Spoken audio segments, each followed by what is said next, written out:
বাংলাদেশ আর Brazil যেখানে হতাশার অন্ধকার রেখে যায়, সেখানটায় ধুয়ে মুছে সাফ করে স্পোর্টস লাভারদের আনন্দের উপলক্ষ দেওয়ার জন্য তৈরি বিশ্বাসের ফেরিওয়ালা Lionel Messi, Argentina.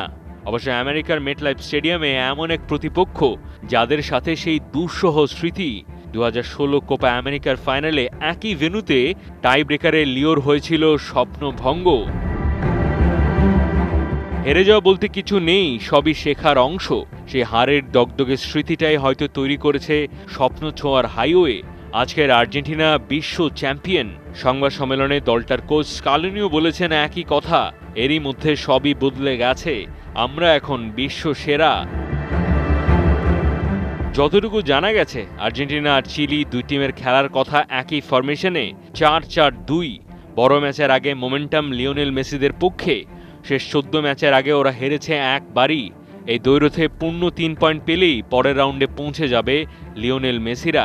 দুবারের Copa champion চিলির সাথে 15 বারের চ্যাম্পিয়ন আর্জেন্টিনার লড়াই বুধবার বাংলাদেশ সময় সকাল 7টা। মাহদি হাসান, 71।